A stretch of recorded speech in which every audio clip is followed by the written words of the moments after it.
नमस्कार दोस्तों।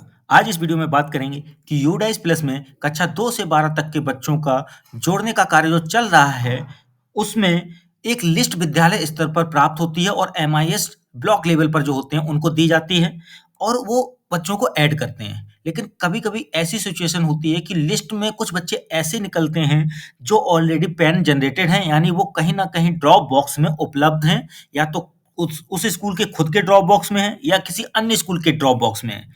अब बात ये आती है कि जो फॉर्म S02 पर लिस्ट दी जा रही है बच्चों को ऐड करने के लिए, कक्षा 2 से 12 के बच्चों के लिए, इस फॉर्म का मैं लिंक आपको डिस्क्रिप्शन में दे दूँगा, आप वहाँ से देख सकते हैं। स्क्रीन पर भी दिख रहा है आपके, इस पैटर्न में होता है।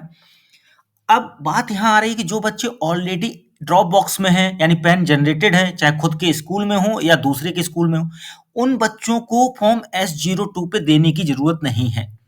ऐसे बच्चों को आप इंपोर्ट करेंगे। तो ऐसे बच्चों को इंपोर्ट करने का तरीका क्या है? मैं ये दिखाने जा रहा हूँ इस वीडियो में।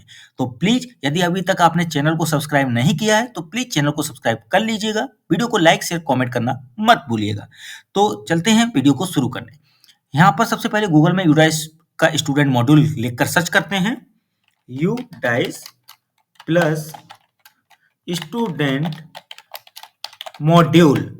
अब इसको क्लिक करके सर्च कर लेते हैं। सर्च करने के बाद आपके सामने एक लिंक आएगा यूडाइस स्टूडेंट मॉड्यूल का, इस पर क्लिक करते हैं। इसके बाद आपके सामने ये स्क्रीन आई जहां पर आपको स्टेट सिलेक्ट करना है। तो यहाँ मैं अपना स्टेट सिलेक्ट कर लेता हूं। उसके बाद गो पर क्लिक करेंगे।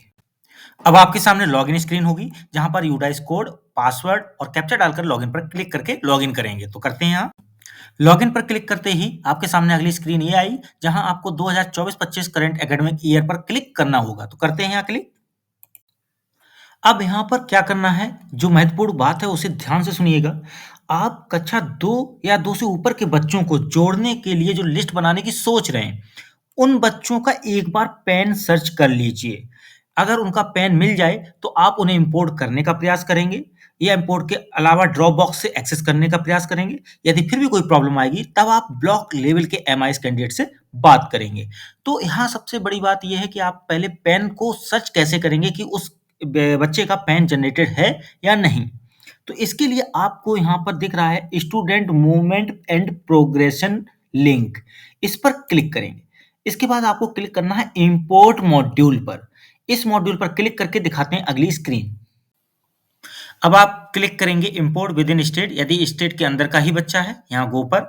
और इंपोर्ट आउटसाइड स्टेट पर तब क्लिक करेंगे जब स्टेट के बाहर का बच्चा है, तो यहाँ गो पर क्लिक करेंगे। और यदि आप इंपोर्ट विद इन स्टेट या इंपोर्ट आउटसाइड स्टेट के अंदर जाकर पेन ढूंढने का प्रयास कर रहे हैं और नहीं मिल पा रहा है, तो एक बार आप ड्रॉप बॉक्स इनएक्टिव स्टूडेंट की लिस्ट में जाकर भी चेक कर सकते हैं उस बच्चे को नाम से, और उसका पेन वहां मिल जाएगा, आपको दिख जाएगा। ठीक है, तो पहले हम यहाँ से प्रक्रिया कर रहे हैं। Import with in state click किया। अब देखिए यहाँ पर आप इंपोर्ट स्टूडेंट के इस कॉलम में सर्च बाय पेन एक ऑप्शन है, गेट पेन एंड डीओबी। ये आपको पेन नंबर और डीओबी सर्च करने के लिए प्रक्रिया देगा। इस पर क्लिक करने के बाद आप देख सकते हैं बच्चे का आधार डालिए, उसकी जन्म का साल डालिए और सर्च कर लीजिए, बच्चे का पेन और डीओबी आपको मिल जाएगा। लेकिन कब? जब बच्चा पहले से यूडाइस पोर्टल पर नामांकित होगा। उसका पेन जनरेटेड तभी तो होगा जब उसका यहाँ पर रजिस्ट्रेशन पहले से हुआ होगा। यदि यहाँ पेन नहीं मिलता है, इसका मतलब वो नवीन नामांकन के लिए है। आप उसे फॉर्म S02 में एंट्री करके ब्लॉक लेवल पर जमा कर दीजिए एमआईएस कैंडिडेट को, वो ऐड करेंगे नए सिरे से। अब यहाँ पर यदि वो पैन नंबर नहीं मिलता है, इन केस मान लीजिए आपको पता है कि वो किसी और स्कूल से टीसी लेकर आपके सामने आया हुआ है, अब उसका पैन आप नहीं प्राप्त कर पा रहे हैं, जान पा रहे हैं, ठीक है, या फिर वो आप ही के स्कूल का बच्चा है जो नाम काट कर भेजा है आपने, फिर दोबारा से वो नाम लिखाने आया है।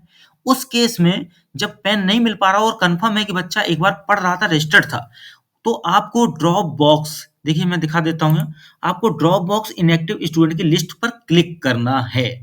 वहां आप इसको एक बार सर्च कर सकते हैं। ठीक है, नहीं तो अधिकांश, देखिए ज्यादातर चांस आपको यहाँ से गेट पेन एंड डीओबी मिल जाएगा, यहाँ से उसकी प्रक्रिया कर लेंगे। लेकिन बाई चांस किसी बच्चे का आधार एंट्री नहीं हुई, उस केस के लिए यहाँ आप इस drop box inactive student list में जाकर उसको खोज सकते हैं। ठीक है, अब पेन नंबर जब मिल जाए तो उसके बाद डीओबी डालकर यहाँ से गो पर देखिए पैन नंबर यहाँ डालकर डीओबी डालकर गो पर क्लिक करके इंपोर्ट प्रक्रिया के लिए जाएंगे। तो मैं एक पैन नंबर आपको सर्च करके दिखाता हूँ ड्रॉप बॉक्स और इनएक्टिव स्टूडेंट की लिस्ट में जाकर। देखिए गेट पैन डीओबी से तो डायरेक्टली आप सर्च कर लेंगे। यहाँ से जैसे ही आप डालेंगे आधार और डीओबी का ईयर तो सर्च होके मिल जाएगा। लेकिन आपको ड्रॉप बॉक्स इनएक्टिव स्टूडेंट से कैसे मिलेगा वो दिखा देता हूँ। क्लिक करते हैं यहाँ पर drop box inactive student list पर।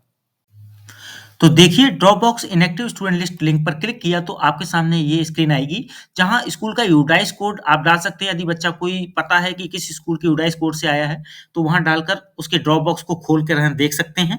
वहां से आपको उसके पेन नंबर की डिटेल्स भी मिल सकती है। यदि यूडाइस कोड नहीं पता है तो स्टेट सेलेक्ट कीजिए, डिस्ट्रिक्ट सेलेक्ट कीजिए, ब्लॉक सेलेक्ट कीजिए, स्कूल का नाम यहाँ से सिलेक्ट कर सकते हैं, यूडाइस कोड भी डाल सकते हैं और सर्च कर देंगे तो उसकी लिस्ट यहाँ नीचे खुल जाएगी। ठीक है, तो इस तरह से ड्रॉप बॉक्स या इनएक्टिव स्टूडेंट्स की सर्चिंग यहाँ से की जा सकती है। तो मैं अपने ही स्कूल में जो ड्रॉप बॉक्स में बच्चा पढ़ा है उसको सर्च कर लेता हूँ यूडाइस कोड डाल के और दिखाता हूँ कैसे पैन नंबर उसका यहाँ दिख जाएगा। तो देखिए मैंने यहाँ पर यूडाइस कोड डाल के बच्चों की लिस्ट खोल ली ड्रॉप बॉक्स वाली या इनएक्टिव स्टूडेंट की। यहाँ पर पहला कॉलम परमानेंट एजुकेशन यानी पैन नंबर की लिस्ट मिल गई आपको ये। अब यहाँ पर बेसिक डिटेल है दूसरे कॉलम में, स्टूडेंट का नाम, gender, father's name, mother's name, previous class कौन सी है थी मतलब एलिजिबल क्लास फॉर एडमिशन कौन सी होगी, आधार की details, current drop box status, eligible to import, allowed allowed लिखा है यानी इंपोर्ट किया जा सकता है, एकेडमिक ईयर कौन सी है वो दिखाया गया है। अब यहाँ पर पैन नंबर तो मिल गया, डेट ऑफ बर्थ नहीं मिल रही, तो बच्चा अगर कोई बाहर का आता है तो उसकी डेट ऑफ बर्थ उसके डॉक्यूमेंट्स से आप ले सकते हैं और पैन नंबर यहाँ से दोनों का प्रयोग करके इंपोर्ट प्रक्रिया बढ़ा सकते हैं। अब यदि आपके स्कूल का ही बच्चा है और उसकी डेट ऑफ बर्थ भी आप नहीं समझ पा रहे क्या थी तो वो आपके स्कूल के ड्रॉप बॉक्स में मिल जाएगी। कहाँ से वो दिखा देता हूँ। अब आप देख रहे हैं लिस्ट ऑफ ऑल स्टूडेंट्स का यहाँ एक लिंक है जिसके नीचे ड्रॉप बॉक्स स्टूडेंट्स का एक लिंक और है। इसी लिंक पर क्लिक करेंगे तो देखिए ड्रॉप बॉक्स स्टूडेंट्स पर क्लिक करते ही यहाँ स्टूडेंट की एक लिस्ट खुलेगी जहाँ ऊपर देखिए सर्च बॉक्स भी होता है जहाँ से बच्चे को सर्च किया जा सकता है। ठीक है, कोई बच्चे का नाम इतनी बड़ी लिस्ट में ढूंढने में दिक्कत हो तो ऊपर के सर्च बॉक्स का माध्यम का प्रयोग कर सकते हैं। अब आप एक चीज देख सकते हैं डेट ऑफ बर्थ का कॉलम यहाँ पर दिया गया है, ये देखिए यहाँ से डेट ऑफ बर्थ मिल जाएगी और ये स्टूडेंट पैन नंबर का एक कॉलम है जहां से आप स्टूडेंट का पैन नंबर देख सकते हैं। तो इस तरह से आप दोनों चीजें यहाँ से अपने स्कूल के बच्चे की प्राप्त कर सकते हैं जो आपके ही स्कूल का बच्चा था जो ड्रॉप बॉक्स में आ चुका है और दोबारा से अब नाम लिखवाना चाह रहा है तो यहाँ से उसकी डीओबी और पेन देख लीजिए और इंपोर्ट के लिए प्रक्रिया आगे बढ़ा सकते हैं। तो मैं यहाँ से एक बच्चे का नोट डीओबी और पेन नंबर करता हूँ। आप स्क्रॉल करके नीचे बच्चे का नाम ढूंढ सकते हैं या सर्च बॉक्स के माध्यम से यहाँ ढूंढ लें, आसानी से मिल जाएगा। जब डीओबी और पेन दोनों मिल जाए तो इंपोर्ट के लिए कैसे जाएंगे वो बताता हूँ।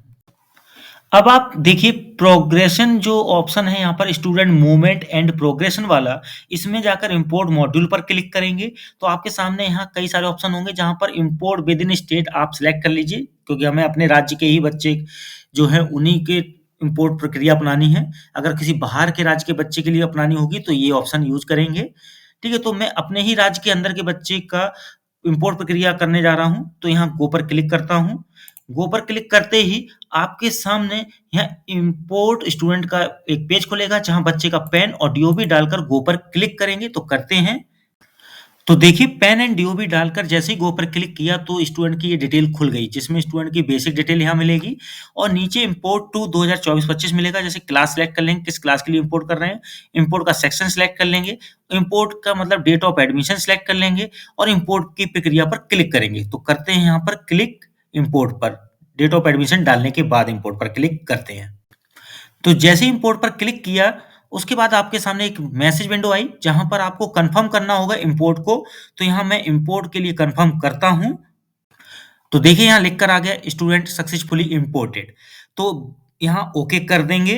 लेकिन अब यहाँ पर बस इतनी सी बात आपको बतानी है कि आप जब फॉर्म S02 की लिस्ट बना रहे होते हैं तो उसमें कुछ बच्चे ऐसे हो सकते हैं कुछ स्कूल्स में कहीं पर भी जिनका पैन नंबर जनरेटेड होता है। तो ये प्रक्रिया जो मैंने समझाई इसीलिए समझाई कि यदि आप खुद से थोड़ा-सा वर्क करेंगे जब उनके पैन नंबर को एक्सेस करने का, तो अगर आपको कोई बच्चे का पैन नंबर मिल जाता है और डीओबी प्राप्त हो जाती है, तो उसे आप इंपोर्ट की प्रक्रिया से भी अपने विद्यालय में ला सकते हैं। जिससे आपको फॉर्म S02 में उसे लिखकर ऐड करने के लिए आवेदन करना नहीं पड़ेगा। और यदि आप कर भी देते हैं तो वो फिर जुड़ेगा नहीं डायरेक्टली वहाँ से, बल्कि उसके लिए इम्पोर्ट प्रक्रिया ही होगी। तो इसलिए इस कार्य को आप स्वयं स्तर से करने का भी एक बार प्रयास करें।